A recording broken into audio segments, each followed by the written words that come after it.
James Show. It's News Talk 820 WBAP, now on FM at 93.3. Oh my God. I wonder what we're going to talk about today. Could be anything. Hey, let's talk about the new movie that came out of the box office over this. No, we're talking about the riots in LA. Because once again, it happens. Some flavor of left wing gets upset and things burn. And does everyone else notice this pattern? Because I know the media pretends to not notice the pattern. And I think there's some dumb people out there, or people who are bubbled up enough or brainwashed enough to buy it. But it doesn't matter what it is. If there's a riot, it could be like a race riot, like George Floyd. It could be some riot and some violence happening on behalf of the pro-Palestinian protesters, whether or not they're shooting people coming out of the back or the other Palestinian activists that, like the guy that drove the car through the crowd. It keeps coming up over and over. These violent actions, things catch on fire. There's different reasons, but they all fit under the umbrella of a Team Blue constituency. Now, newsflash, I think you've probably noticed that before. But whether or not they come out and tell you, you have to think that this is pushing people away every time you get upset. Or maybe, look, I shouldn't talk in generalities like that, because one of the defining features of this is, you're right, it's not every Democrat city is having a riot, but every city that has a sustained riot for more than a couple hours is a lefty city. If something's on fire, I don't know what flavor it is, but it's of the left wing. So it could be the Palestinians, could be a race thing. Today, it's ICE raids.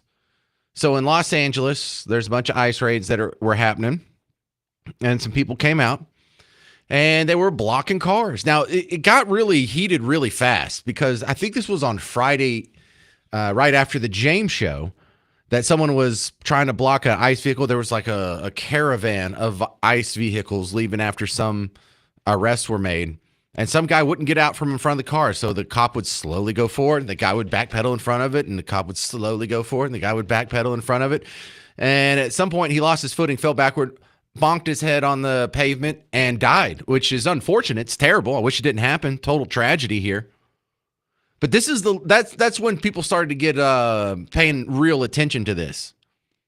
Because here's another time that side of the aisle is taking the side of anti-Americans.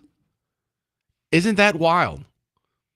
Is there anyone that ever just loves America that riots like this? But you can guarantee the patterns are being sustained here. They even did some looting yesterday, and I think they're going to do something today, like right as the James Show starting. Or no, that's 2 p.m. There's another somewhat organized activity that's supposed to happen at 2 p.m. Pacific time. So wouldn't that be like 4 o'clock our time? I'll keep an eye on it. But stores are being looted. So stores are being looted. It's not the Tea Party. No one's ever looted a store in a MAGA hat. And once stores are looted, then this isn't about politics. Because no one believes, I have this grievance with the way the government is, administering its statecraft, so I need to go get a new pair of Air Force Ones. That never happens. No one's thinking that. People are just exploiting existing chaos to enrich themselves. Pretty ugly stuff. But it only happens in one direction. It doesn't happen from Team Red. Has there ever been a right-wing looting? Absolutely not. I don't even think there's been a right-wing riot. I was going through, in fact, who was telling me? Was that Casey? I was talking to Casey Bartholomew earlier today, and he said this one time in Trenton in like 2011, there was a Tea Party rally, and something caught on fire. I'm like, well, was it a car? Was it a dumpster? He's like, I don't remember what it was. But okay, even if that's true, that's almost like the exception that proves the rule. So one time there was like a lawn that caught on fire or a dumpster that caught on fire 14 years ago.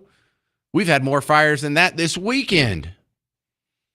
And this is escalating from the guy that bunked his head to now we have Trump calling in the National Guard, talking about calling in the Marines. And so I don't think we're done with this thing escalating. I think one side wants to put it down. I think the other side wants it to burn. And so who are we talking about here? Because you and I have seen here in Dallas or in Houston or in many other red states or red-ish metropolitan areas, this doesn't happen.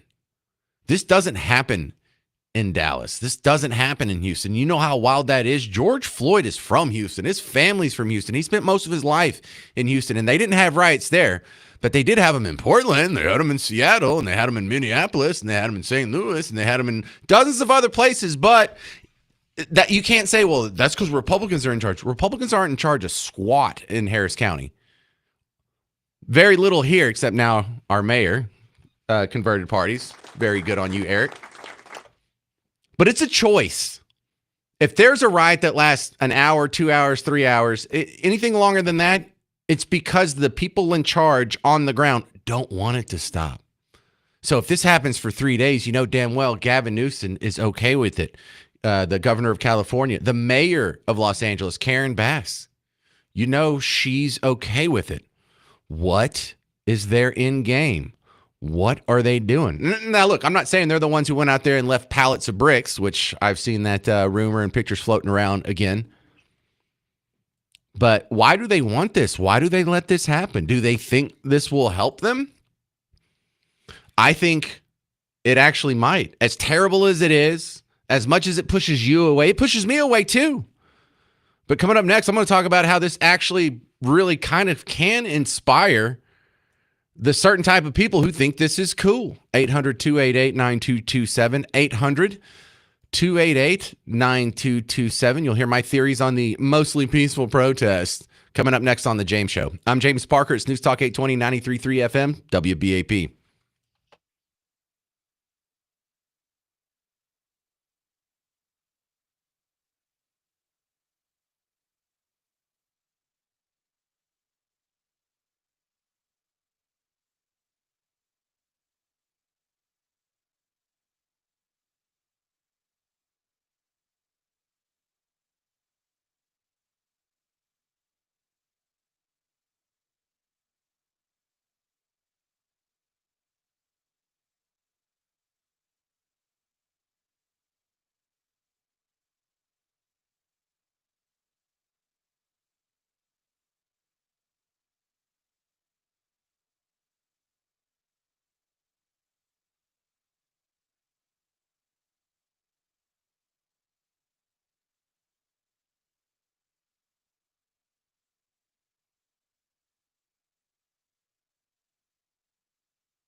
Hey there, welcome back to the James Show. I'm your host, James Parker, News Talk 820 and 93.3 FM WBAP. I got a friend who put a microphone out in the street in Los Angeles right now, so we can just go check in to what's going on in LA at any time. Can we turn on the LA mic, the LA feed? Oh, okay. So they're just a normal day in LA, except there's some cars on fire. Where'd they get all the swords? That sounds suspiciously like a battle scene from Braveheart. But, I'm going to be talking about the L.A. riots today because there's just so much goodness in here. I would like to point out that for people who live, like where I'm sitting right now is in the middle of downtown Dallas. If you drive like an hour and a half in any direction, you're in a completely different planet. You're outside of the bubble. You're living in the country. I'm from a tiny town, and when we watch this stuff on TV, we just start popping popcorn because some people are like, this is scary. This is really concerning. Not if you live in a small town. This isn't something you deal with. This is something you watch on TV. Isn't that weird that the ICE raids can happen in a small town? We can have, people who are upset about the Palestinian situation in a small town, but cars never catch on fire. Why? Because it is a choice to have a riot.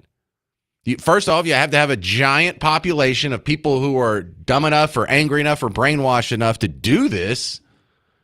And then also you have to have everyone else be willing to stand down. Well, if it only happens in a hyper-select, tiny geographic anomalies, then there's something wrong with the people in charge of those jurisdictions. Do we agree? 800-288-9227. Now, keep coming with the jokes. I love you people, you amateur comedians. God, you crack me up. Almost every time I go to break, I bet you I'm going to hear a joke today. Robert on Facebook, first break of the show. He says, this shows California isn't serious about emission standards on cars.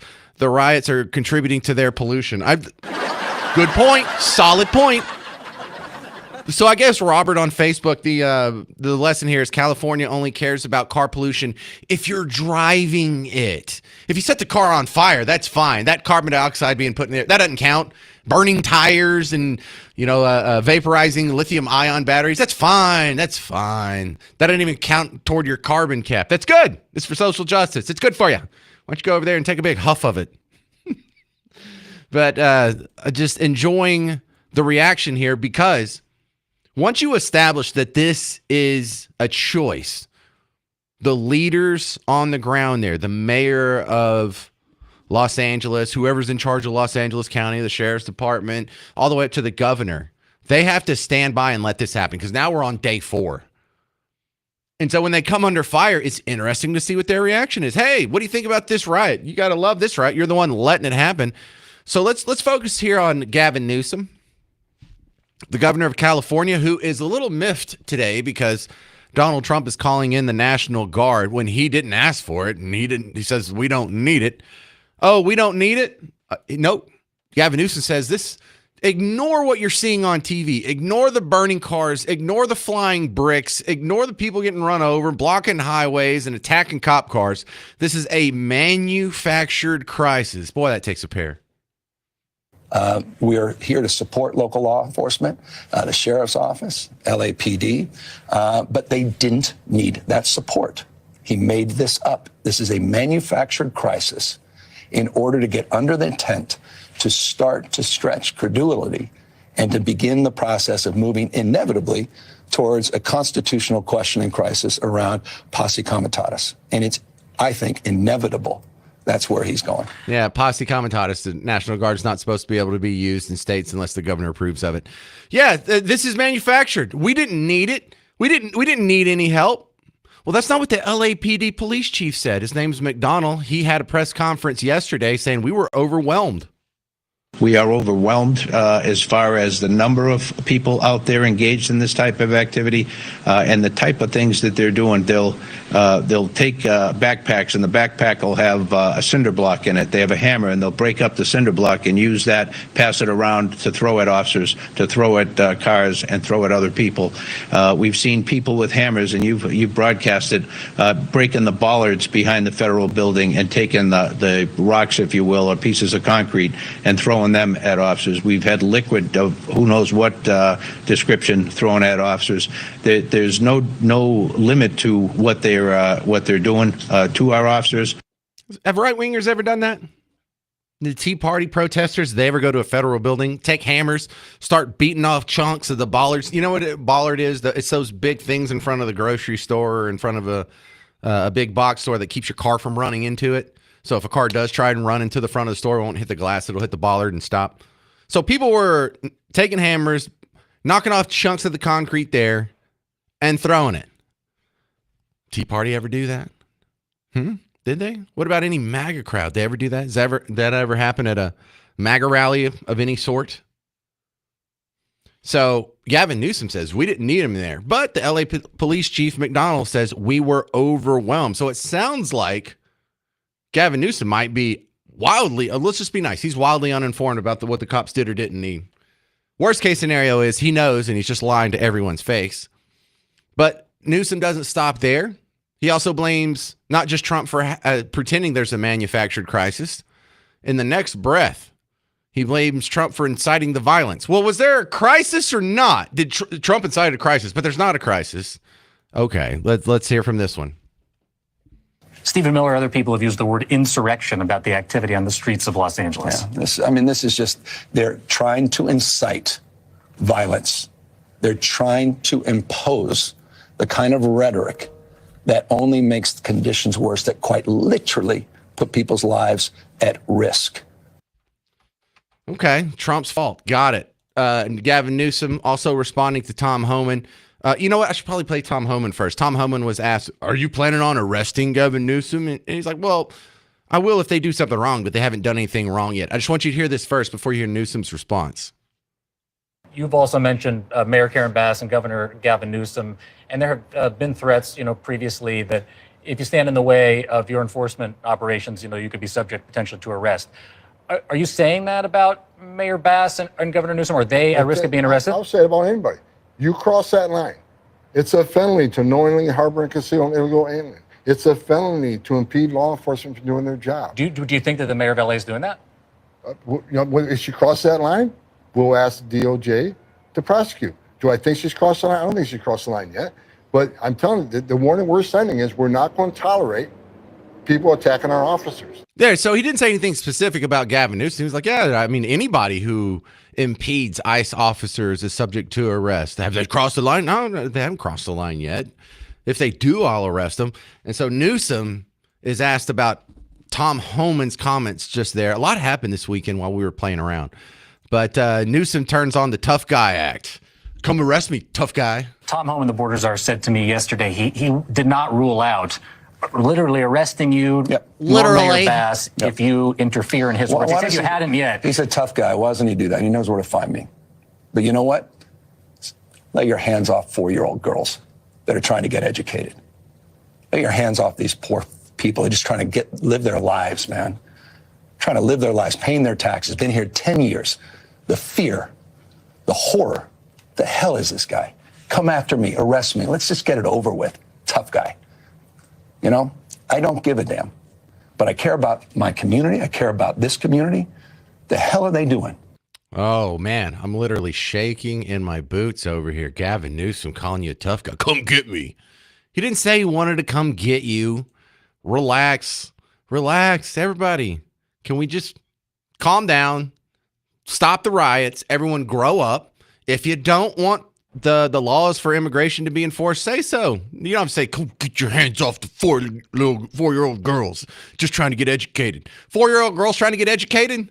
She's not even allowed to go to school yet. She's not even old enough for kindergarten. What are you talking about? She can go to get educated in whatever her country of origin is. How about that? No one's trying to stop her from getting educated. They're just trying to send her home.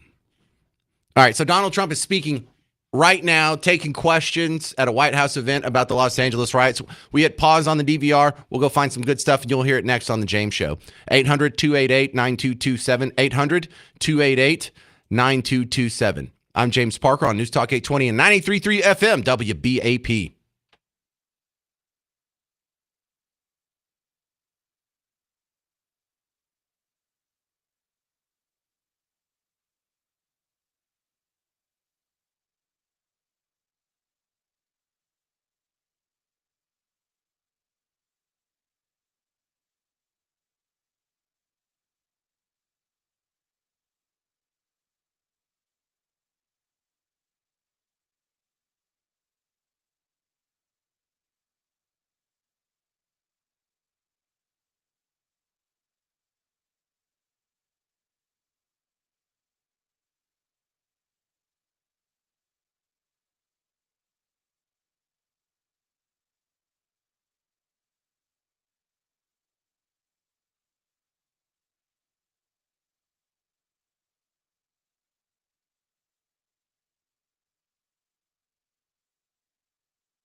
Well, hey there, fellow Texans. Welcome back to the James Show. I'm your host, James Parker, News Talk 820 and 93.3 FM WBAP. If you got any comments on the LA riots, 800-288-9227, 800-288-9227. While we were getting all caught up in the last segment, Donald Trump came down and he did a brief statement. I went back and listened to it. It was okay.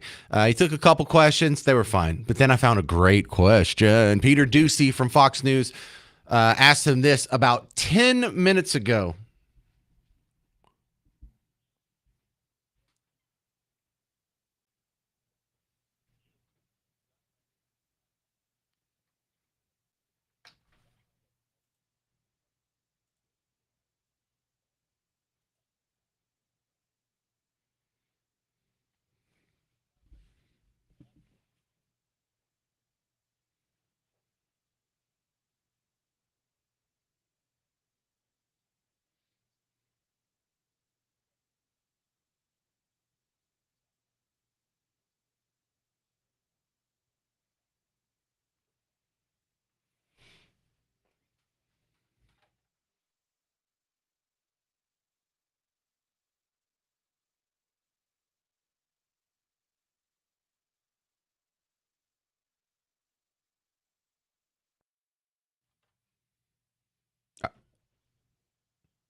All right, we'll cut it off there. But that's the best question of the day, probably, maybe one of the top five. Does Gavin Newsom want to be arrested? Because you saw what happened to Donald Trump when he got arrested. It made him more popular. So that's a legit concern. If you address Gavin Newsom, because Gavin Newsom's like, arrest me, tough guy. Gavin Newsom is not scared of being arrested because he knows that he's one of the privileged elites. He's the governor of a state. He's going to go get his mugshot. They'll do his fingerprints. He'll just go wash his hands and be back out on the street in a matter of minutes, and it'll probably elevate him to the top of the conversation on a par with Donald Trump. And so Donald Trump does risk making a martyr out of the guy. But you remember when the congressional delegation went to Delaney Hall in New Jersey to the ICE detention facility, and they were begging to be arrested. Come arrest me. So I don't think you can be that dismissive. Gavin Newsom probably really does want to be arrested, which Gavin Newsom's acceleration to the top of the Democrat candidate heap is kind of predicated on how bad these rioters get. Because the worse they get, the more action is going to have to be taken. And so this is good. This is good for Gavin Newsom. We weren't talking about Gavin Newsom when cars weren't on fire. We weren't talking about Gavin Newsom when people could drive down the 101 without being blocked off. We weren't talking about Gavin Newsom last week. Now we are. This is so good for him. And so this is terrible for the rest of the people in Los Angeles County because the incentive structure is against them. The more they suffer, the more that their property is damaged and burned, the more bricks are thrown through windows and stores are looted, the more cop cars are stopped in the middle of the road and people are dropping stuff, the better Gavin Newsom's position in the world gets. What does that tell you about him? 800-288-9227. This harkens back to what Jasmine Crockett said. just a month ago. This is her on May 10th, kind of hinting that Gavin Newsom is the chosen one thus far. What do the donors want? What do the party elites want? What does the machine want for the Democrat candidate in 2028 thus far? And Jasmine kind of let it slip. Sounds like she's talking about Gavin Newsom here. It is this fear that the people within the party, within the primary system, will have about voting for a woman, because every time we voted for a woman, we've lost so far. And I think that that's a natural fear because we just want to win. So there's a lot of people that are like, you know what? Like, let's go find the safest white boy we can find. I mean, I'm just saying. Those are the callers that we're hearing. We're hearing people. No, for real. A white man's got to do it. We're getting those callers. For real. And to be clear, when we talk about them, I can tell you that there is one specific candidate. I had a donor on the phones with me telling me that all the donors are lining up behind that candidate. So I can tell, and I can tell you, it's not a black person nor woman. Okay. So like it is, they have, quote unquote, they have chosen. And when I say they, it's the same donors that most likely had their opinions about Joe Biden and move. So like that would be the they that I would talk about. Yeah. So a couple of betrayals there. The fact that they just meet behind closed doors and all the donors and party apparatchiks decide who the candidate's going to be. And then they come out and they tell their voters, this is going to be your candidate. And the voters are like, yes, I will do anything you say. Trump, orange man, bad. So Jasmine's telling the truth there. But in two ways, she's kind of telling secrets. Number one, they already have their candidate picked out. And that sounded like, didn't that sound like she's talking about Gavin Newsom? Safe little white boy? Not my words. So that's one of them, that it's Gavin Newsom, and then also that the Democrat Party doesn't let their constituents pick the candidate. Are you nuts? That's something they used to do before, I don't know, 2000. I guess 2008 was the last time that it wasn't someone that was, I don't know, because maybe Barack was preferred by the donors and the big party machine too. But they certainly turned the screws in 2012, 2016, 2020, and then definitely 2004, because not one Democrat voter, one Democrat primary picked Kamala Harris. So that she was just forced upon all Team Blue. And they took it. They took it like good little sheep, like good little robots, like good little pets. Yes, this is our candidate. Fine, we all support him. The other guy's Hitler, whatever you say. But I think this is good for Gavin Newsom. And because it's good for Gavin Newsom, I don't think this is going to stop. I think this is going to get worse. It's not worse right now, but wait till tonight. We're going to sit here tomorrow, and there's a greater than 50% chance I'm going to be telling you, I told you it was going to get worse. 800-288-9227. 800-288-9227. The media rediscovers the term mostly peaceful protest next on The James Show. This News Talk 820 and 93.3 FM WBAP.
Well, hey there. Welcome to the James Show. I'm your host, James Parker. It's News Talk 820, 93.3 FM, WBAP. We're just having fun with the Los Angeles riots. And not to diminish the suffering and the property damage and the danger and the people who were hurt and the suffering of the cops or whatever.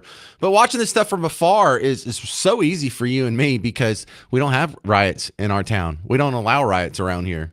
It is a choice. Is it an elective pastime to have riots rage for now, 4 days? And they keep doing these live pictures on the TV screens over here, and it's still going on. And I have a sneaking suspicion that by the time we come join together again tomorrow at this time, I'm going to be telling you, last night was even worse, wasn't it? The escalation, make no doubt about it, the escalation would help Gavin Newsom. The escalation would help Karen Bass. For some reason, they think this is good for them. For some reason, the people on the ground that are running around, setting cars on fire, and then doing donuts around car fires, waving the Mexican flag, they think this is good for your cause. Bro, it's not. And we've all made the joke. No one loves Mexico more than people who refuse to live there. There's so many just obvious contradictions here on the ground. But I think one of the cutest ones is the media rediscovering the term mostly peaceful or peaceful protests. Because, if you want to put that standard on there and the rationale is, well, yeah, out of the tens of thousands of people that showed up in the Los Angeles streets, maybe 500 of them committed some property damage. So that's like, less than 5%. So it's overwhelmingly peaceful. Now, we first got a good giggle at this during the George Floyd riots, when the guy on TV on CNN had burning buildings behind him and was telling you this is a mostly peaceful protest. And it said on the caption at the bottom of the screen on CNN, mostly peaceful protest. And then for January 6th, that was supposed to be the scariest day in American history. Oh my God, it was an out of control riot and we almost lost our entire democracy. Shut up. Nothing even caught on fire. They didn't knock over one statue in Statuary Hall. Now, there were some goobers that hit cops with poles, and I saw one guy bear spray the cops. They need to get thrown in jail, thrown under the jail. But here's how ABC 7, the local ABC affiliate, was covering this over the weekend. This was their Friday night report. What was today? No, this was their Saturday report. Mostly peaceful protest again. Back here, like most of the afternoon and evening, demonstrations have been going on right outside the Federal Detention Center. Most of those demonstrators were very peaceful. They were chanting, they were shouting. People were driving by, honking their horns. And again, they were expressing their anger about the detention of so many immigrants at the Federal Center. Does it sound peaceful, or does it sound like the movie Dune is happening in the background? Because that's what it sounded like. It didn't sound like people were just chilling, sitting on their lawn chairs, cracking a cold beer on a Saturday afternoon. Sounded like there was pretty a big cloud of chaos behind. I had to cut out the 20 seconds at the beginning of her report, and then she went to like some package, and then that was her tag on the end of it. In her lead into the package, there was some guy behind going, F Trump, and throwing double birds on camera, F Trump. So yeah, just a bunch of peaceful, fun-loving guys out there. They were so sweet. This was their report last night on the escalating protest. Are there 3 on fire? It looks like 3 are on fire. Yeah. But there are 5 Waymos in that area, but Sure, 3 are on fire. It's a precarious situation. You want to maintain control and get order back in the city, but if you try and do so too in a certain way, you're going to devolve here into some really bad confrontations. And so it could turn very volatile if you move law enforcement in there in the wrong way and turn what is just a bunch of people having fun watching cars burn into a massive confrontation and altercation between officers and demonstrators. Yeah, people are just having fun watching cars burn. What in the heck level of Orwellian reporting is this? They're just having fun watching cars burn. Yeah, it's a mostly peaceful protest. Yeah, 3 Waymo cars are on fire, but there's 5 cars. It's not like they burned all the cars. You bunch of crazy right-wing idiots. I love how they have to, because they have no choice. They can't come out and say, well, look, our people are out of control again. Upset Democrats are setting crap on fire. I love it. Brian Stelter, somehow they let that potato looking guy back on CNN. He said the same thing, mostly peaceful protest. And we recognize that the unrest is isolated, is not overtaking the entire city of LA. LA is home to millions of people. And what they're doing is they are lumping together peaceful protesters with violent rioters and arguing the whole thing is a mess. And thus, President Trump is right to send in the National Guard. Yeah, there's some buildings that aren't on fire. There's some cars that are still drivable in LA until we get to that point. It's not the whole city that's in a riot. Shut up. Who is believing this stuff? Who even has the cojones to listen to that and not say, all right, you guys are way off your rocker? 800-288-9227. 800-288-9227. Coming up next, you're going to hear Cory Booker lay down what I think is the blueprint for the narrative they're going to try and get out of this. But do you think this is going to help them or hurt them overall? Is this going to push people into Team Blue or away from Team Blue? 800-288-9227. 800-288-9227. I don't think it'll work. You'll hear it next on The James Show. News Talk 820, 93.3 FM, WBAP.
Hey there, fellow Texans. Welcome back to the James Show. It's News Talk 820 and 93.3 FM.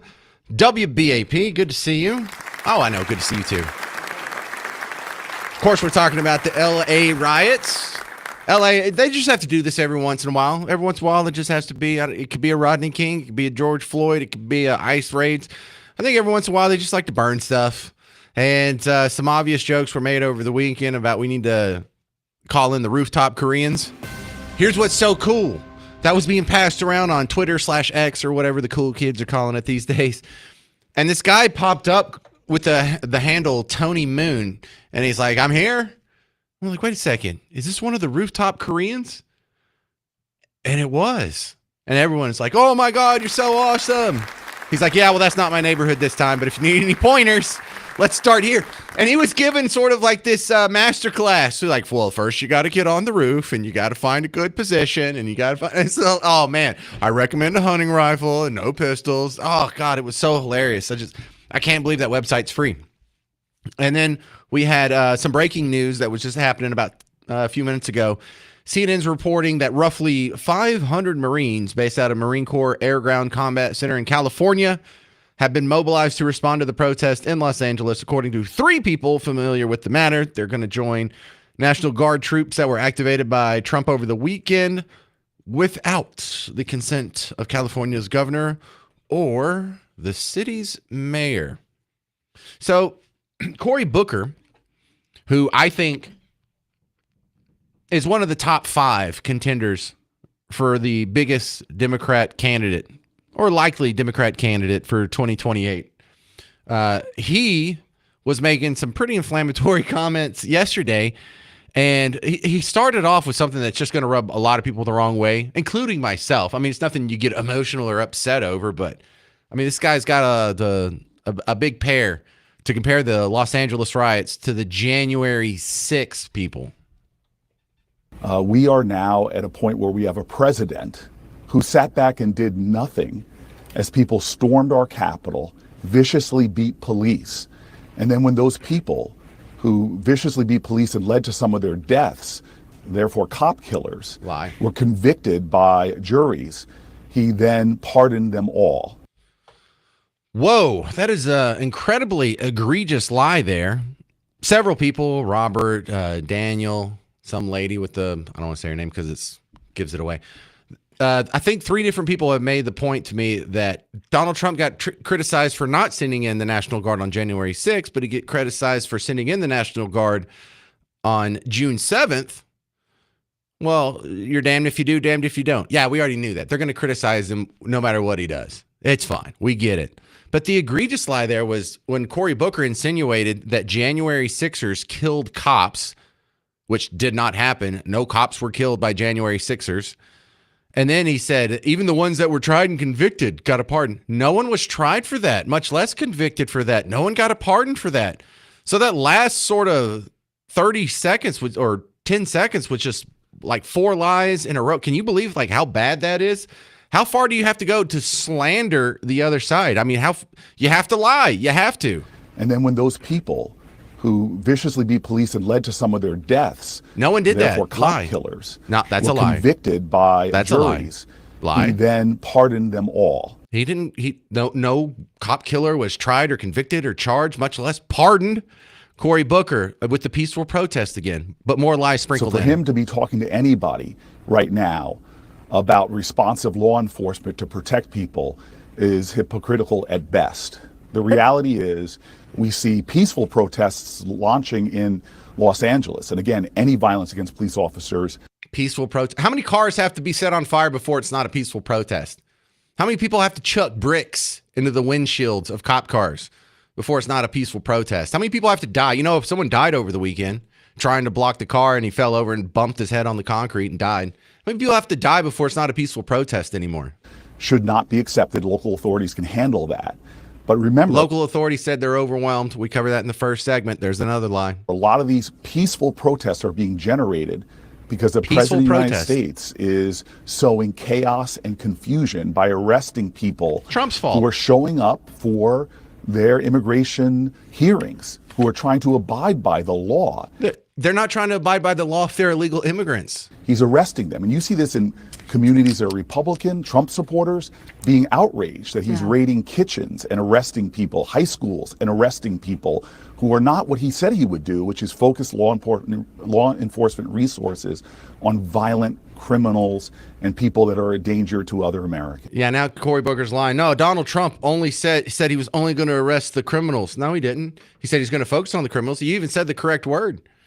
But if there's other people who are already here illegally, that's reason enough to deport them. 800-288-9227. Meet Dave and Keller. You're on WBAP, Dave. Go. James, everything you said is absolutely accurate. Cory Booker is a liar. Cory Booker is inaccurate in almost everything that he says. And he's trying his best to make the conservative group look as bad as he can. And my question for you will be, is it going to take Kent State before this stuff, they finally start respecting law enforcement? And I'm afraid it is. I think that that's where it's headed. And if the National Guard, the local police, if somebody has got real bullets, sooner or later somebody's going to get attacked and have to defend themselves, and somebody's going to get shot. And it's going to take that before people start respecting the law. That's all I got to say. Well, we already had a guy die.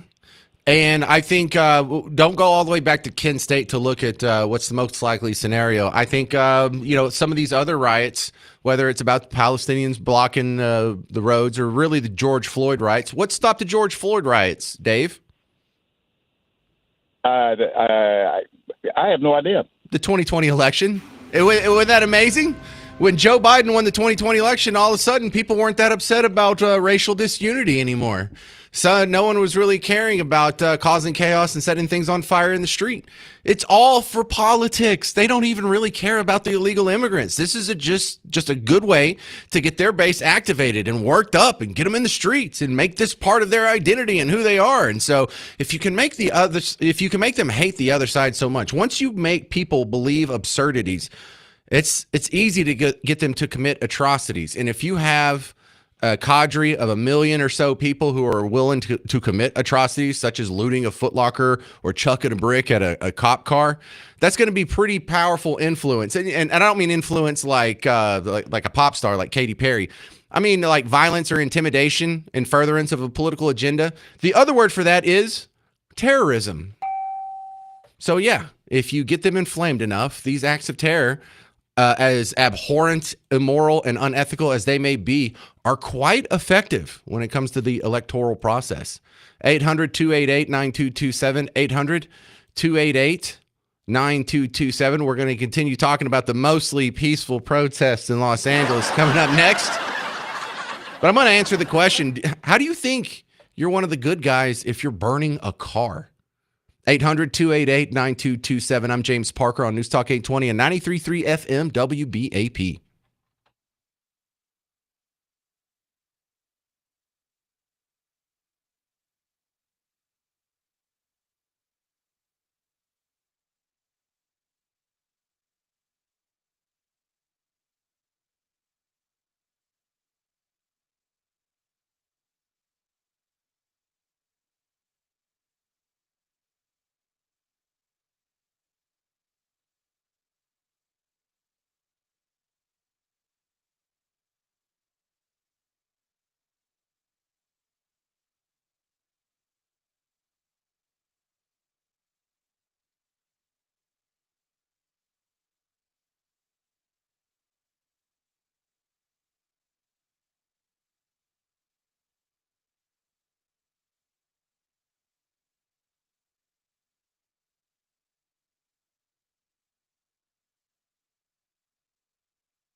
Well, hey there. Welcome back to the James Show. News Talk 820 and 93.3 FM, WBAP.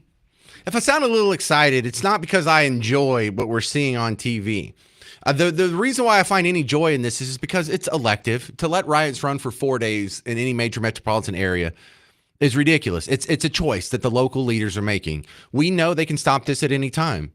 Why? Well, because we had ICE raids in other cities, and we didn't blow when we had them here. When we had them, we had ICE agents wearing the evil mask, and they went to the immigration court, and they caught some dude in the lobby, or caught a handful of people in the lobby, took them away. There were people upset, but cars didn't catch fire. They didn't block any highways. They didn't walk down into the canyon on I-30 and not let people go home from work like they were doing over the weekend in Los Angeles. And why? Because our leaders don't put up with that. I mean, we have a Republican mayor now, but even when we had a Democrat mayor, even during the George Floyd Summer of Love, we didn't let that happen here. And also, for people who live out in the hinterlands, out in the country, in small towns, this never happens. Like, people are, we shouldn't have to live in fear over the rights. This is something we watch on TV like it's a show. So I do feel a little bit of a disconnect here, because this doesn't happen where I'm from. I don't think, like, if there's, I saw a truck on fire this morning, but that's because it tumped over on I-20. That's it.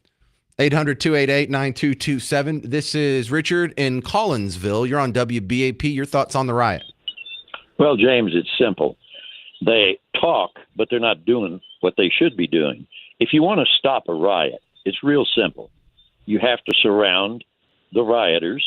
You compress the circle, and as you compress, you arrest and feed people back until the circle is no longer needed, because you've got everybody arrested, you've got everybody identified.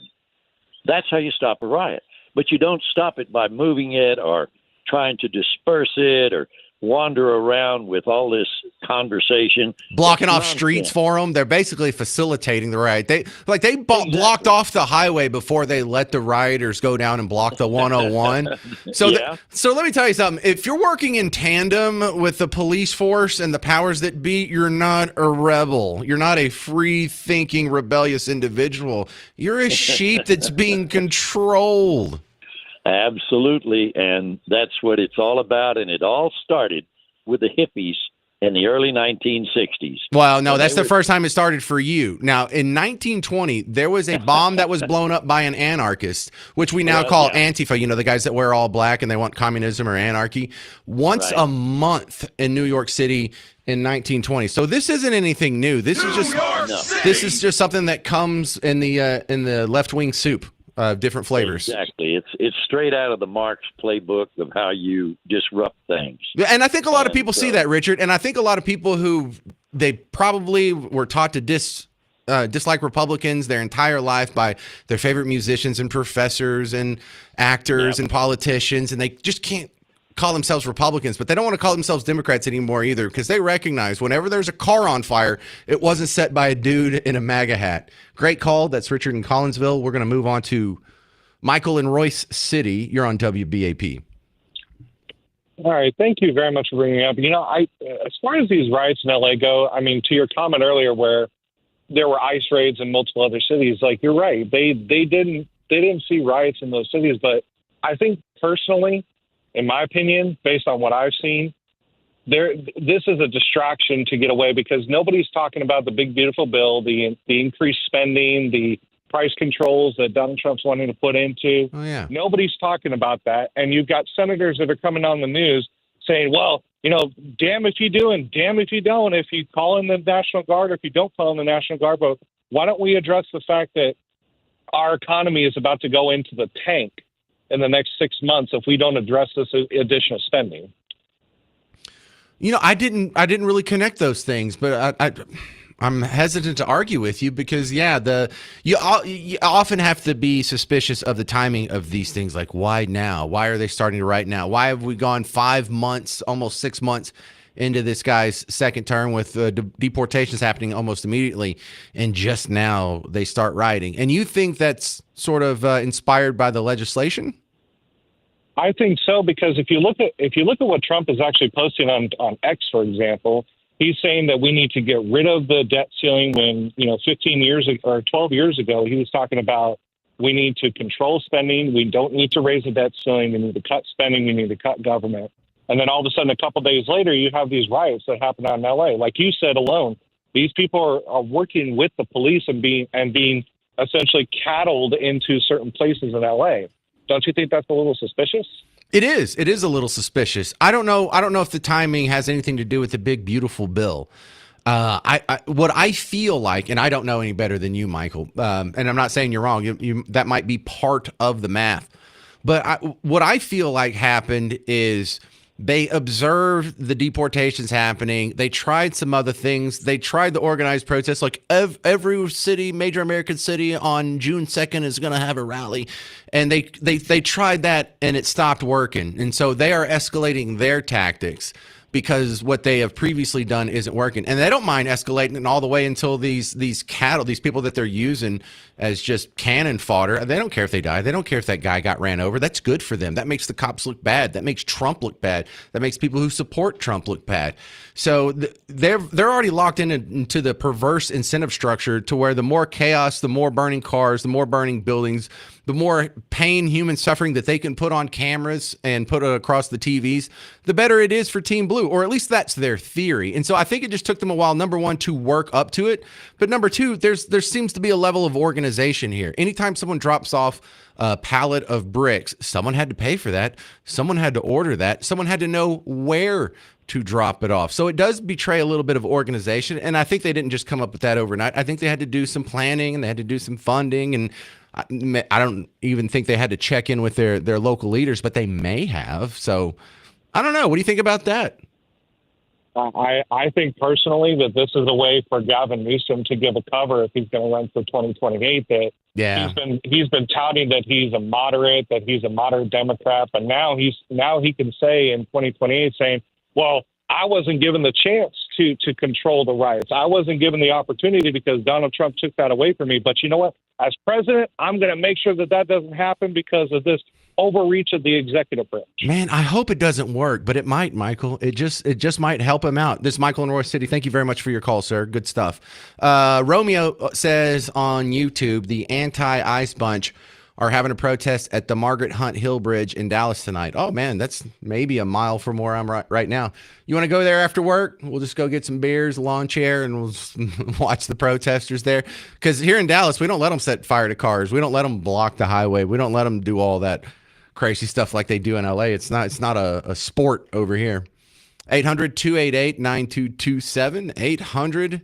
800-288-9227. Anything going to catch fire tonight, you think? I'm James Parker. It's News Talk 820 and 93.3 FM WBAP.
Hey there, welcome to the James Show, News Talk 820 and 93.3 FM, WBAP. We're just having a little fun with the LA riots. They have to do this every once in a while. They got to flare up and burn cars. I get it.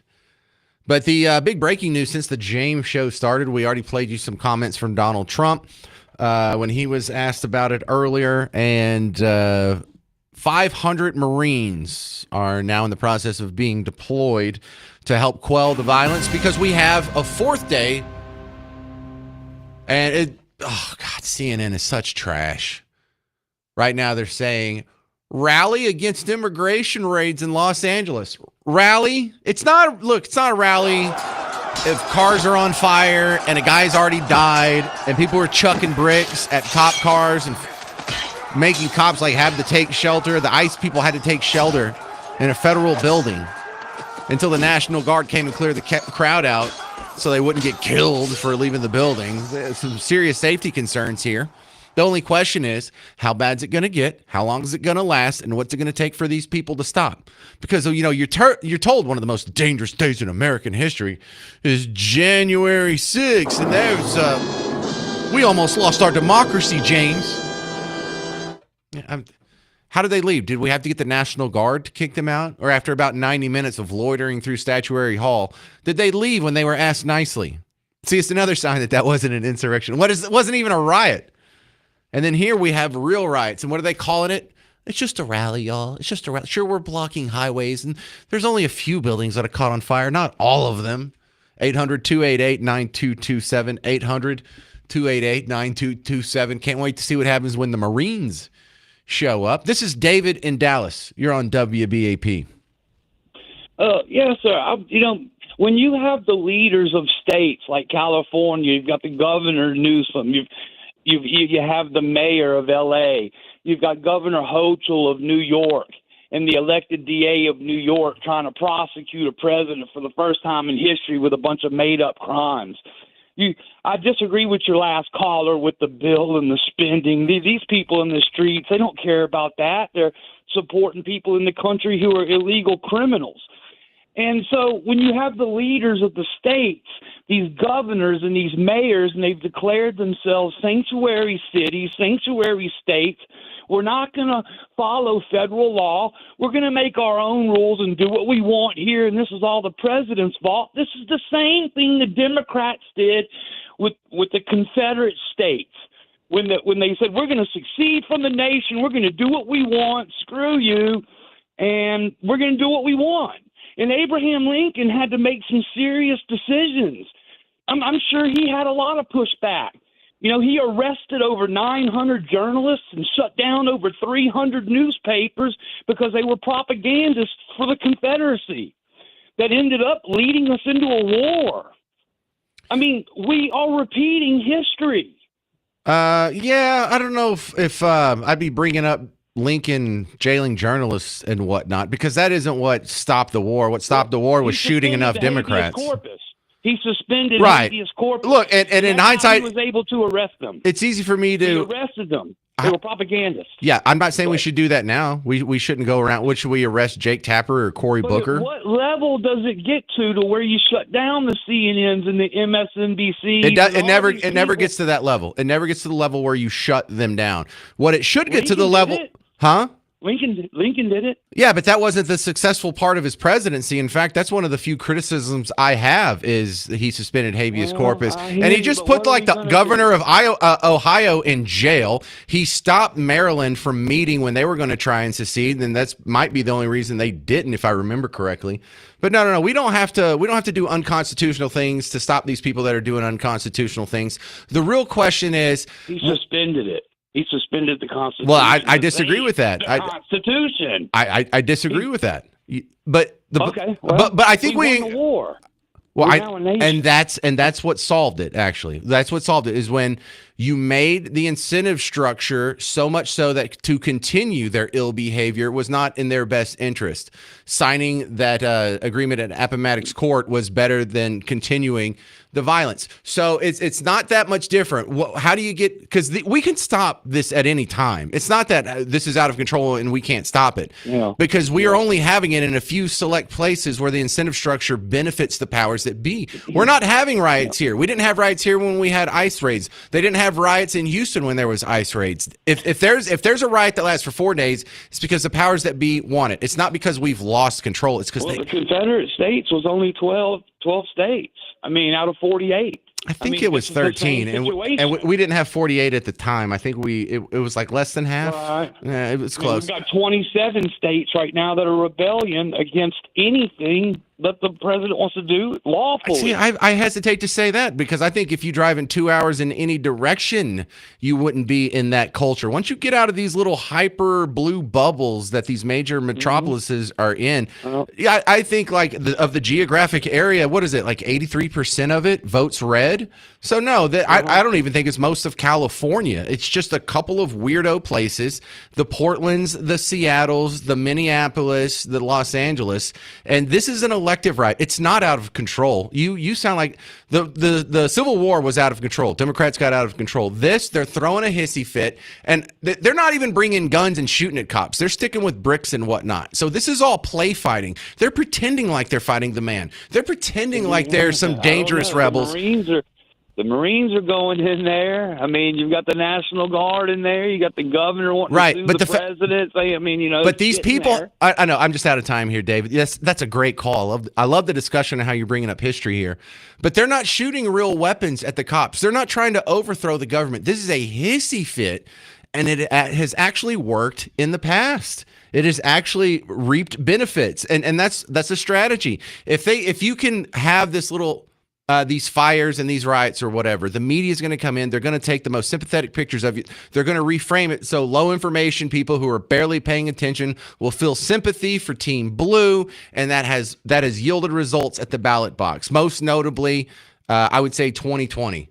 800-288-9227. I mean, that's the big reason why it's not just the presidential election of 2020, but all the Senate and House elections. That was a really good turnout vehicle for Team Blue because these people, they were excited. They were animated. They were paying attention. They were paying attention to something besides the Kardashians or Dallas Cowboys or whatever. This is politically beneficial, and until it stops being politically beneficial, Gavin Newsom and Karen Bass aren't going to bend over backwards to stop it. 800-288-9227, 800-288-9227.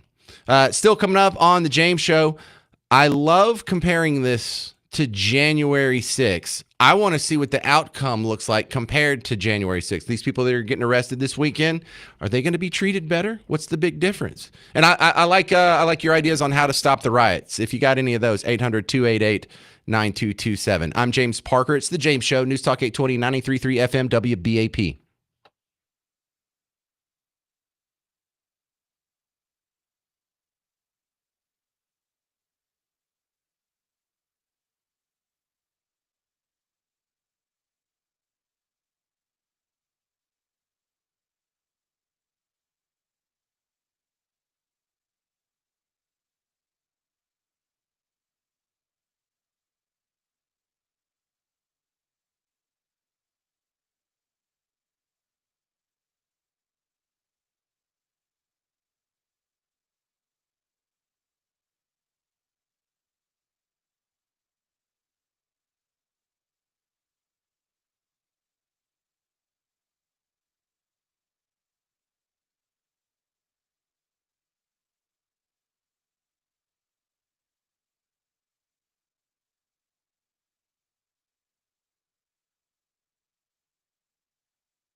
Welcome to the James Show, News Talk 820, 93.3 FM, WBAP.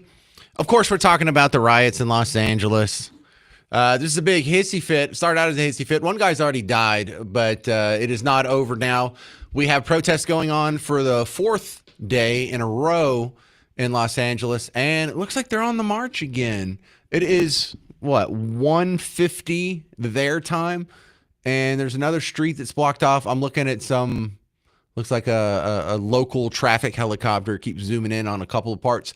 And in the neighborhood, there's two different lines of people. So they're blocking. There's more than one march going on. There's more than one group of people that aren't even close. Looks like they're a couple miles apart.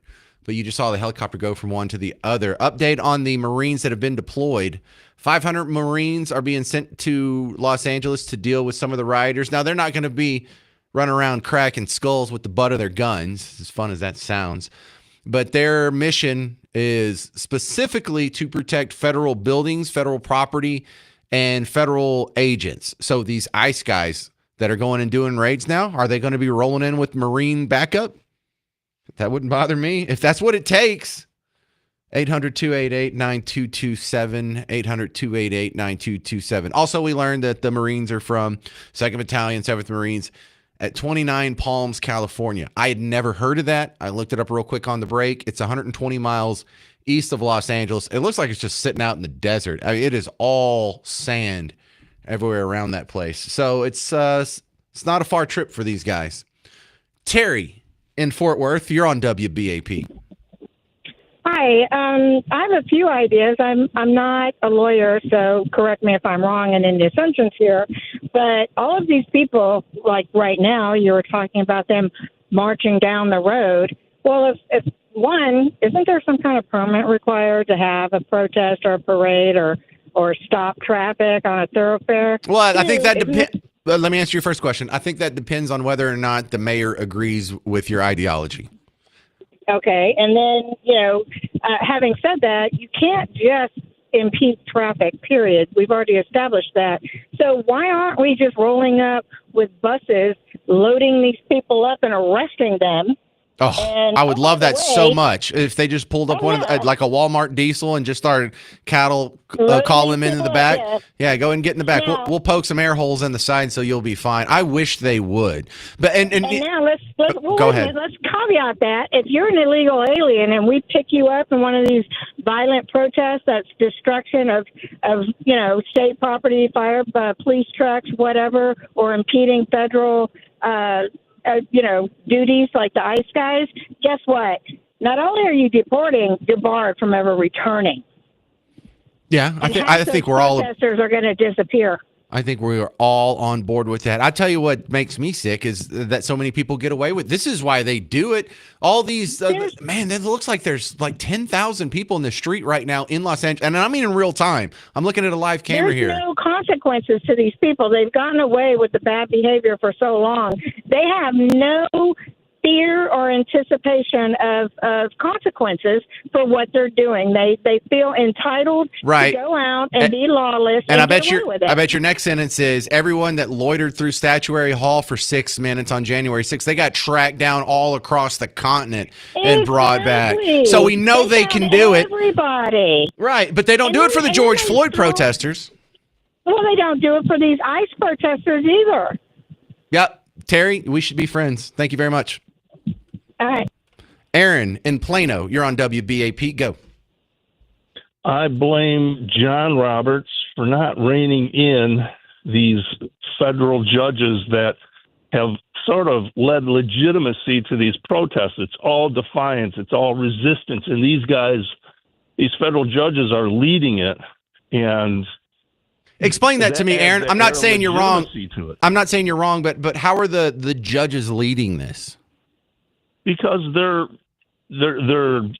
implementing, they're impeding the president's constitutional duty to take care clause, which is upholding the laws and deportation laws that we have. And John Roberts not at all hearing any of these cases, but letting them slowly grind their way through the federal system is is just adding even more legitimacy to the protest. You see, the judges are with us, so we're legit in our riotous behavior.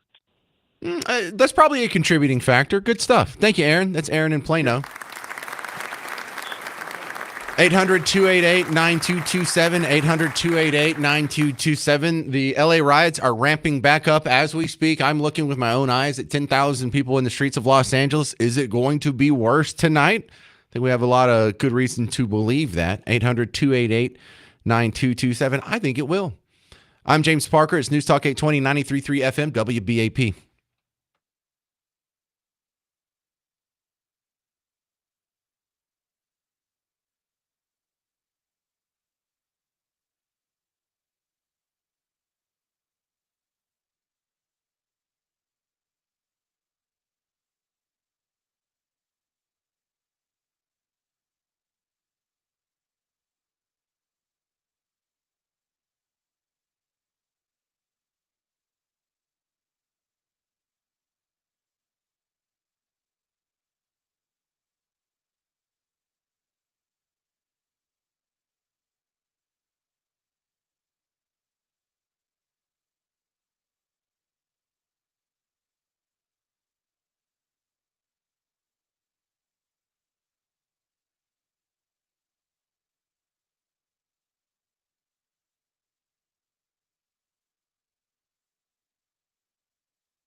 Well, hey there, fellow Texans. Welcome back to the James Show. I'm James Parker on News Talk 829.33 FM, WBAP. Let's go. LA riots, they're ramping back up. They're getting it going for a fourth day in a row. Hey, can we make it 5?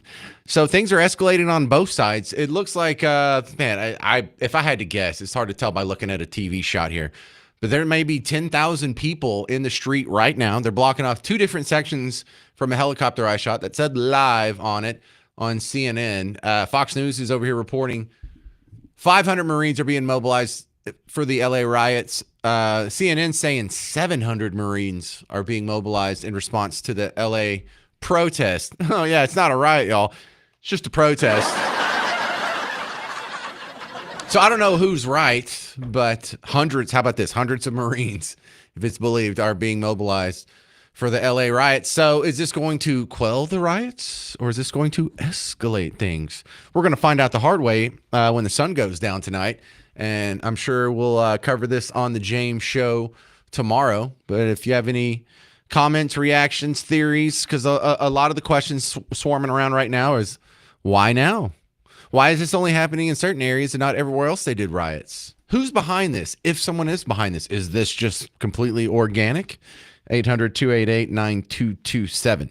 This is Tate in Burleson. You're on WBAP. Go. Yeah, you keep comparing the LA riots with the January 6th insurrection. Yes. But if you think about it, there's several similarities. You keep saying that only, January 6th was only a matter of minutes when it was actually 3 hours. Woo! 3 hours? Whoa. You mean in a row? Because we're on day 4 here. We're on day 4. Exactly. Yeah, okay. So it was 3 hours. Okay. And the purpose of the insurrection was to keep Donald Trump in power. Now, this is dealing with immigration. I don't agree with it. I don't agree with rioting and destroying property. So I get that. But again, stop trying to minimize January 6th when you say it was supposed to be an insurrection of cool. When it actually really was. So what was the title of the event? What was it called? Stop the Steal? Yeah, stop the steal. So they were concerned about the legitimacy of the votes that were had on Election Day 2020, right? Correct. So does that sound like people were trying to overthrow the government or maintain the current democratic integrity of the government? Being a intellectual person that you are, you already know that once the state certified the election, there was nothing else to be done. And the president at the time, Donald Trump, continued to lie. His own attorney general said there was no evidence. The state of Georgia told him, you were wrong. You didn't have any evidence. But he continued to lie. He profited off of it. And he continued until he got up to January 6th, where he led a rally. So, again, you guys voted him back in. So he's your president. He's your leader. So continue to support him.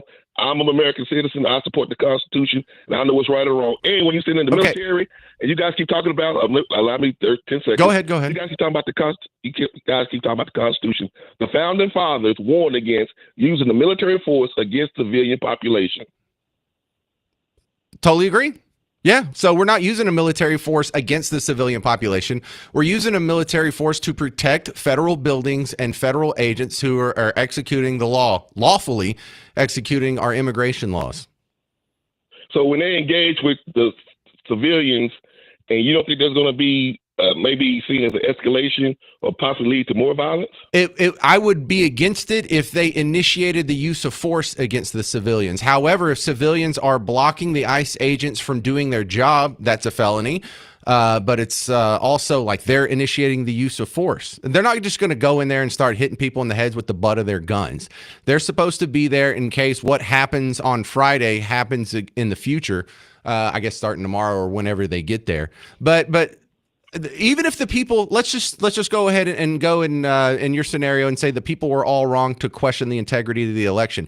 You can't say that there was no evidence or no reason to suspect the outcome of the election. When you have, for the first time in your life, Tate, the first time vote counting was stopped on election night. You know that had not happened before in American history, like going all the way back before we had electricity or even the telegraph or a choo-choo train, like going all the way back to the 1700s. They never stopped counting votes, and they haven't done it since. That was a one-time thing. Now, if it happens just, oh, well, it's an accident and it's just a coincidence, and okay, let's think about it. It happened in a swing state. There's only about 10 real swing states out of 50. So there's only a 20% chance that it was a not deliberate, just a coincidence that this happened in a swing state. Now, if it happens in 5 swing states, now it's a 20% chance it's legit if it's one swing state. There's a 20% chance that just if you by a flip of a coin, it would be in a swing state. Now, if you do it for 2 swing states, it's 20% of 20%. So now we're down to 4%. Then now if it's 3 swing states, it's less than 1%. If it's 4 swing states, it's less than 0.5%. When you get down to 5 swing states, the likelihood that it's not deliberate, it's just a coincidence, is like 0.04%. Which means there's a 99.96% chance there was something deliberate happening there, and it wasn't a coincidence. Okay, that sounds like some Scott Steiner math, but let me say this. Each state that was being contested conducted audits. Some states did 3 actual audits where they went back and not all states did an audit, but listen, you will pass an audit. States did. Well, yeah. So let's look at Pennsylvania.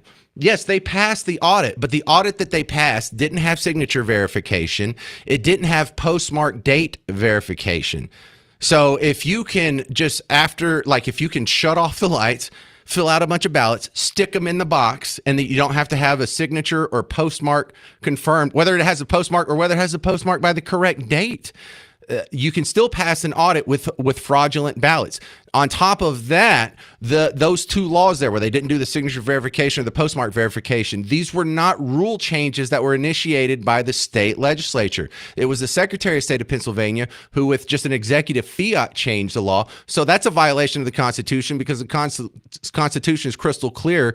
The election laws for each state is supposed to be set by the state assembly and the state assembly only. So to say there's nothing suspicious about it, that's either uninformed or disingenuous. No, Greg Abbott did the same thing in Texas at the time. And that was wrong too.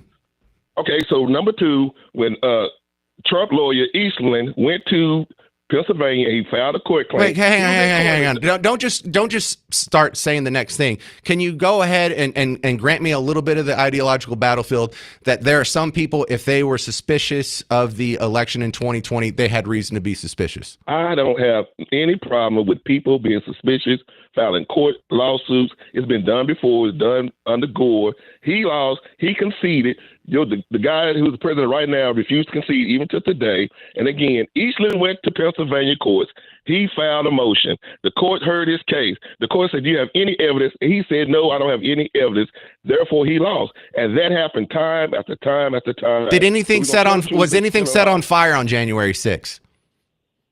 No, but someone lost their lives. Dude, clearly this is worse. You're fun to talk to, but I'm sorry, I'm just out of time. But clearly this is worse. People are throwing bricks at moving cop cars. People are setting things on fire. A guy has already died, and 4 days in a row. And they didn't leave after 3 hours when they were politely asked. We had to bring in the National Guard and now the Marines to disperse these people. To compare the two, it's fun. It's fun to have the discussion because you're going to lose every time, Tate. 800-288-9227. I'm James Parker, News Talk 820, 93.3 FM, WBAP.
Hey there, welcome back to the James Show, News Talk 820 and 93.3 FM WBAP. Well, the streets of Los Angeles haven't quieted down yet. Looks like tens of thousands, probably about 10,000 people, just by me eyeballing it, that have already jumped back in the streets. At about 4 o'clock our time is when it was ramping back up.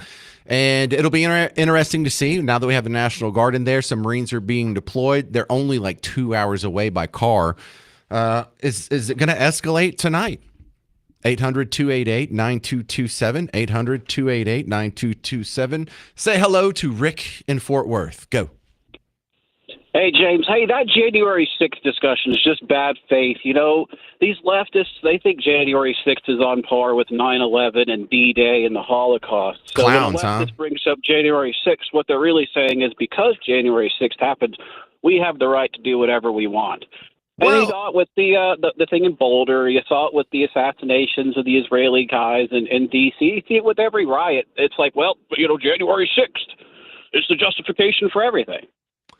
Well, I was in talk radio before January 6th happened. And so what I see January 6th through the eyes of our neighbors here is the fact that it resolves a cognitive dissonance that they have in their head, because they know when they turn on the TV and they see people rioting and there's cars on fire, it's someone who votes like them. It's someone on their team. It's someone who has their worldview. It's one of them. And so it's kind of obvious if you're a dispassionate third-party observer to be like, well, we know who the bad guys are and who the good guys are. The Team Red never sets cars on fire. Team Red doesn't set buildings on fire. They don't throw bricks at moving cop cars. And so it's pretty obvious who the bad guys are, but no one wants to look at this and be like, oh yeah, clearly I'm on the same team as the bad guys. So you have to do this equivalency, this both sides things. Well, both sides do it. You know, it's just extremists on most of I'm with the people in the middle who aren't so crazy like that. But when you get out to the fringes on both sides, that's where you get the violent, crazy rioters. No, it's all 100% on your side, pal. Not yours, but I mean. I don't even blame them. I blame the politicians and media journalists that should know better that are enabling them. I blame 100% this is on Karen Bass and Gavin Newsom. Well, I like having that discussion because, Rick, if someone is being brainwashed by the media into believing absurd things, Trump's literally Hitler, we're literally fighting the Nazis, and it makes them do absurd things or atrocities, basically, whose fault is that? Is that the fault of the people lying to them, or is that the fault of the people believing the lie? I would say the people lying are accessory to murder in that case. It'd be like as if you planned a murder and then you went and helped them clean up the body. I would say you're equally guilty. And yeah, and if it happened on an individual basis like that, I think there's something to be said. But who do you arrest? Do you go arrest Jake Tapper? All of you, Scott Pelley and everyone? Here's our real life example: the Gretchen Whitmer case. That guy was completely, honeypotted by the FBI. I mean, that thing was completely orchestrated by the FBI, and he's still sitting in prison for it. Yeah, well, for political motivations, but yeah, that's a good comparison. I like that. So but it's not even just the media. This is something that these people have heard. White people are evil, or white supremacist domestic terrorists are the things you got to watch out for, or, this place is just teeming with Klans members waiting to oppress people based on the color of their skin. But they weren't just told that by the media and Good Morning America. They were told that by most of their professors, most of their favorite musicians, most of their favorite actors, most of their trusted politicians. So you can't put this all on the media. There's a whole mindset where if you're on Team Blue, you just have to admit your side is the violent one. Your side is the one that sets things on fire. Your side is the one when Elon Musk was a Democrat, Teslas didn't spontaneously combust, and there wasn't a big epidemic of people keying their neighbors' cars. So how do you answer, even for the people who aren't throwing bricks and setting things on fire? All the people out there keying stuff or messing up Tesla dealerships. When he was a Democrat, that didn't happen. When he was identified as a Republican, that happened. I think we're both in the same camp here. I just don't see how they don't admit or can't admit that you're on the bad side. See, James, I think unfortunately the answer to those questions were on the Epstein tapes, and those were destroyed. Ooh, I like that too. But look, there's still the sense of moral superiority that has to be ingrained in people before you go do this. You wouldn't go throw bricks at cops unless you had already been convinced that the cops and this society and the people in charge and Republicans and racists and Nazis and white supremacists are the real driving power behind it.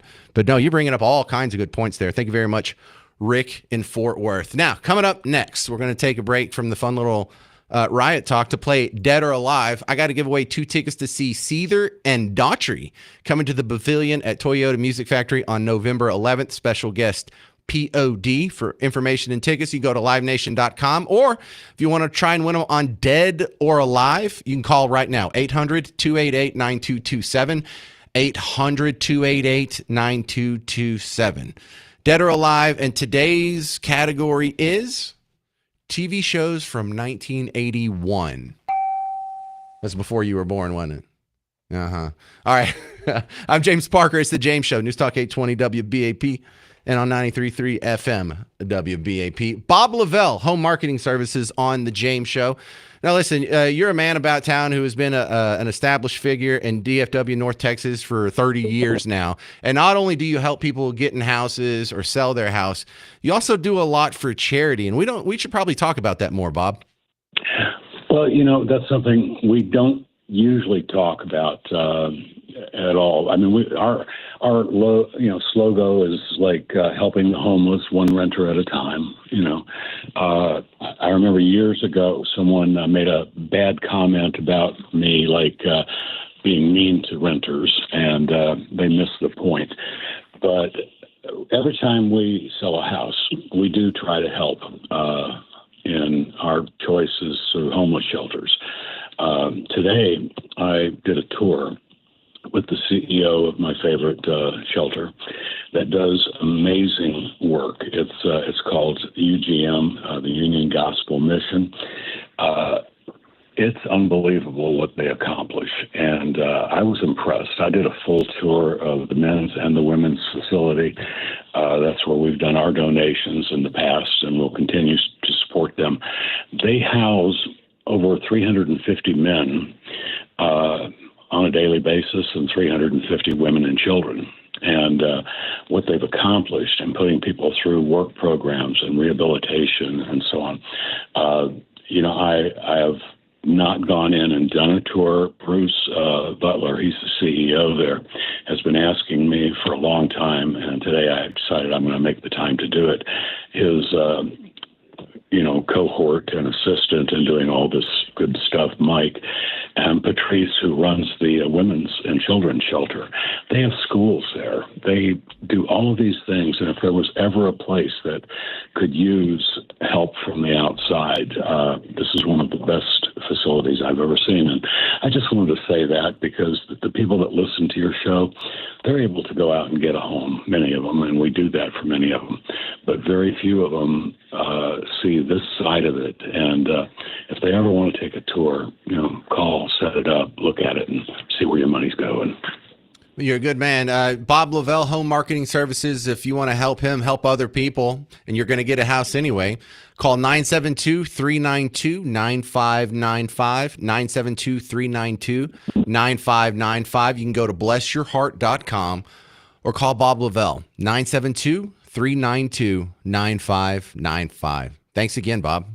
Thank you, James.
Hey there, welcome to the James Show.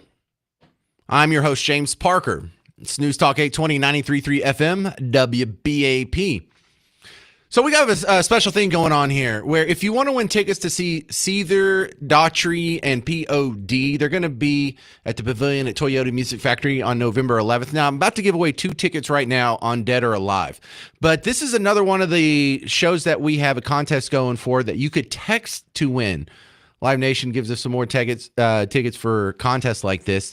Text the word broken to 800-288-9227 for your chance to win a pair of tickets. And for you people on hold that don't win today, you can go ahead and text broken to 800-288-9227 for your chance to win a pair of tickets if you don't get it right now. But for now, we got to give 2 away, and we do that with our game show, Dead or Alive.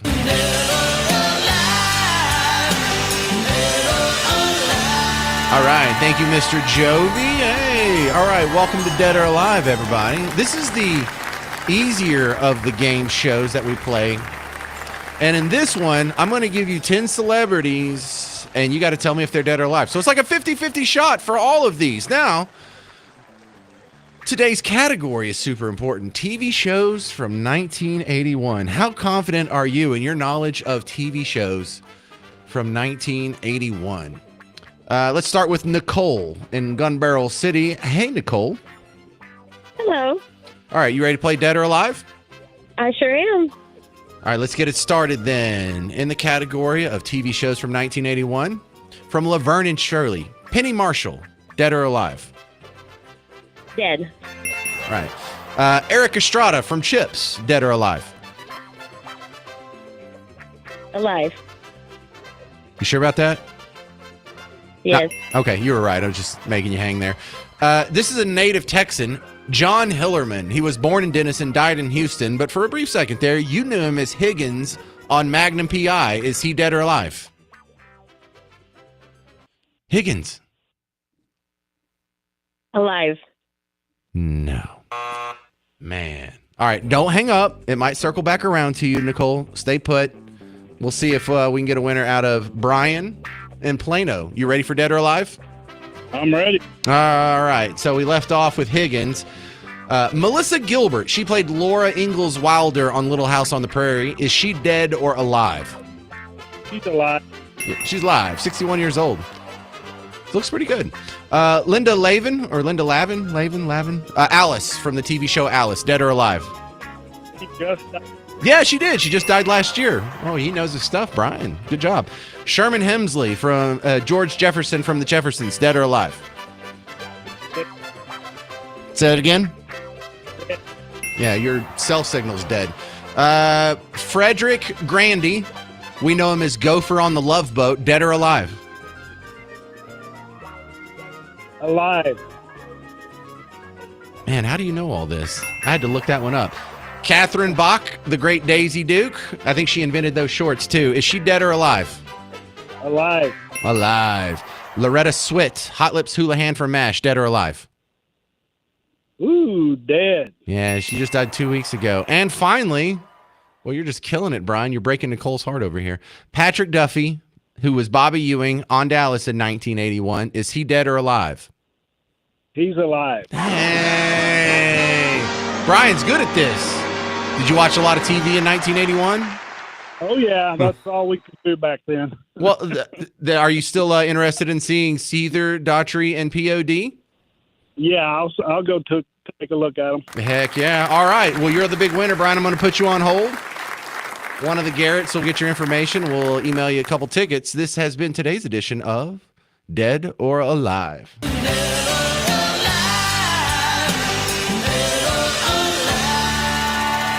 All right, so for everyone else who wants tickets, including you, Nicole, in Gun Barrel City, you can have another chance to win tickets with our contest. Text the word broken to 800-288-9227. That'll get you in the hopper, and we randomly choose a couple of people to get the rest of the tickets that go unclaimed.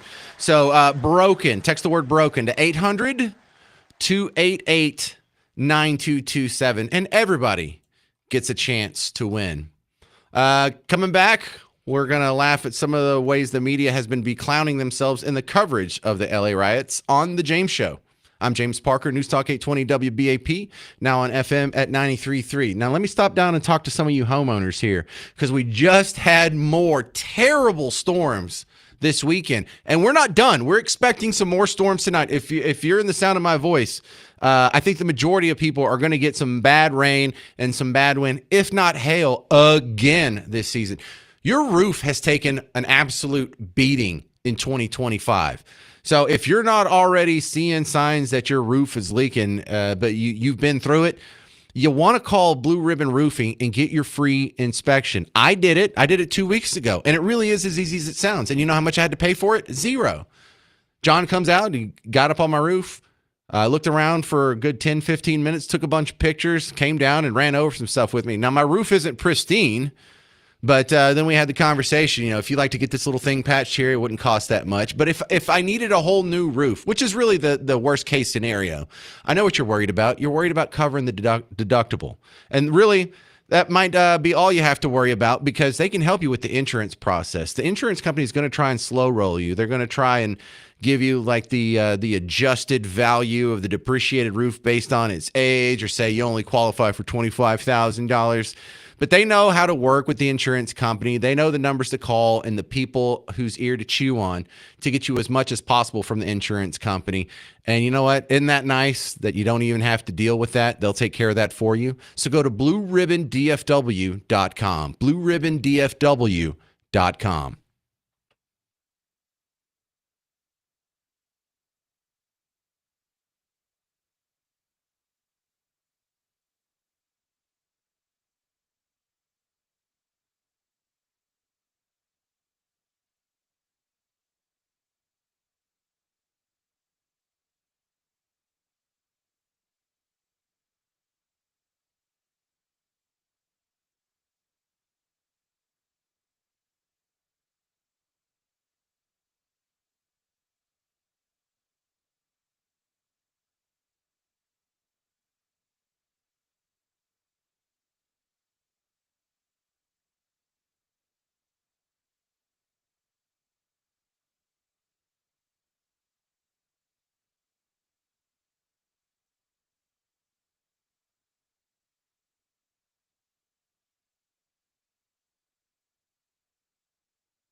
Hey there, welcome back to the James Show. It's News Talk 820 93.3 FM, WBAP. So let's see what happens by this time tomorrow. Is there going to be worse riots than what we saw in LA the last 3 days? Because we're already ramping up for day 4. And the rioters don't sound like they're ready to calm down and get back to work. The powers that be, well, Karen Bass, the mayor of Los Angeles, and Gavin Newsom, the governor of California, don't seem to be too awfully concerned about it. But Donald Trump sent in the National Guard, and then we have reports on, one report says 500, one report says 700. Somewhere in the middle, I guess, maybe is the truth on that one. But Marines, hundreds of Marines are being sent from a close-by station at 29 Palms. So I looked it up. It's a little more than a 2-hour drive. I don't know. They probably have bad traffic, so maybe an 18-hour drive. But it's 120 miles away from Los Angeles. So if they've already been deployed today, they'll be there by tonight. And their mission, though, isn't some law enforcement capacity. They're not going to be arresting people. They're there solely to protect federal buildings and federal agents who are executing their duties. So we may have more fun to talk about tomorrow, or people may come to their senses and kind of calm down. Another thing we're going to be looking at for tomorrow's show is how is the media going to cover this? I love just gathering up all this evidence and all these receipts, because the media, if they agree with them, it's a mostly peaceful protest. Doesn't matter how many cops get hurt or how many people die or how many buildings catch fire or how many cops catch fire. It's a mostly peaceful protest. If the media disagrees with it, it's an insurrection of the highest order and we almost lost our entire democracy. Example, ABC 7 over the weekend. Mostly peaceful protests. They're just having fun burning cars. That's all. Back here live most of the afternoon and evening. Demonstrations have been going on right outside the Federal Detention Center. Most of those demonstrators were very peaceful. They were chanting, they were shouting. People were driving by honking their horns. And again, they were expressing their anger about the detention of so many immigrants at the Federal Center. Yeah, mostly peaceful. Sounds like the movie Dune. Sounds like she's at in front of the Thunderdome. But yeah, mostly peaceful protest, y'all. Don't worry about this. Also, ABC 7's worried about, when you bring in the cops and the National Guard, and I guess now the Marines, that's going to escalate things. Oh, really? Trying to stop a riot escalates it? 3. Are there 3 on fire? It looks like 3 are on fire. Yeah, it's just 3. But there are 5 Waymos in that area, but 3 are on fire. It's a precarious situation. You want to maintain control and get order back in the city, but if you try and do so too in a certain way, you're going to devolve here into some really bad confrontations. And so it could turn very volatile if you move law enforcement in there in the wrong way and turn what is just a bunch of people having fun watching cars burn into a massive confrontation and altercation between officers and demonstrators. Just having fun watching cars burn. Man, what level of 1984? What page in the book of 1984 are we on? Because you can see with your own eyes that this is not just some rally. This is not just some protest. Because what would you say is the definition of a riot? When people get hurt? When there's violence? When things catch on fire? When multiple cars are set on fire? How about when people are throwing bricks at cop cars while they're going down the road, hitting them in the windshield? How about when nice rally goers who are just having fun burning cars surround a federal building and ICE agents have to get outside help to get themselves out of the building? At what level will they call it what it is? It is a dangerous, violent, destructive riot. And I don't think this is an insurrection. I don't think they're trying to overthrow the government and replace it with something else. I don't think January 6th was an insurrection either, but this is definitely closer than January 6th was. And then you also have some other a chance for other people who notice, hey, there's a lot of attention that's being focused here. And who thrives off attention? Politicians. They love it. So this is great for Gavin Newsom. He gets to be on TV this week where he wasn't on TV last week until this happened. Karen Bass, same story. But Maxine Waters was getting in on the fun. I think she noticed some of her other congressional colleagues who were running around going to detention centers. They'd fly to the detention center in El Salvador. They'd go to the detention center in New Jersey at Delaney Hall. They'd go to the detention center outside of Tacoma last week. So over the weekend, Maxine Waters, what was this, on Friday? I think this might have been Saturday. Maxine Waters tried to go to ICE detention center close to her district because she is, I think, in Los Angeles proper, or in the Los Angeles area. And this is her talking smack to the security personnel that won't let her in. What are you going to do, shoot me? What are you going to do? You going to shoot some kid who's afraid of you and run? You going to shoot an elected official? If you shoot me, you better shoot straight. If you shoot me, you better shoot straight. Are you going to shoot at an elected official? If you shoot at me, you better shoot straight. Here's the truth, Maxine Waters. Nobody wants to shoot you. You're not some martyr. You're not putting yourself in danger or risking it all for the well-being of your constituents. You're grandstanding. No one wants to shoot you. No one's going to shoot you. No one cares about shooting you or whether or not you're there. You're not a big enough fish to even bother shooting. What good would that do anybody? I just love this fantasy, though, that they're laying it all on the line. What's this here? Yeah. You can hear with your own ears that you've never read the book. This is from Corey over here on YouTube. Okay, so let's review 1984 real quick. We can see with our own eyes that cars are on fire, and this is not a mostly peaceful protest. What are the three slogans of Ingsoc? From where Winston stood, it was just possible to read, picked out on its white face in elegant lettering, the three slogans of the party. War is peace, freedom is slavery, ignorance is strength. And thousands of people throwing bricks, destroying property, setting buildings on fire, setting cars on fire, setting dumpsters on fire, beating cops. That's not a riot.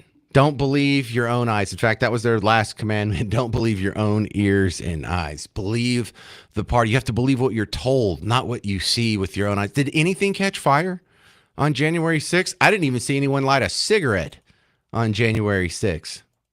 So, yeah, take that. And also, this is closer to insurrection than January 6th. What exact government do you think they're taking over? Well, they're attacking the cops, and they're trying to stop the government from executing the legal laws of the country, the immigration laws. So, yeah, when they're trying to stop the government from doing its business, that's probably a little closer than the insurrection, than the 3-hour loitering through Statuary Hall that we saw on January 6th. That's going to do it for the James Show. Come back. We'll do more riot fun tomorrow. Mark Levin's coming up next. I'm James Parker. It's News Talk 820, 93.3 FM, WBAP.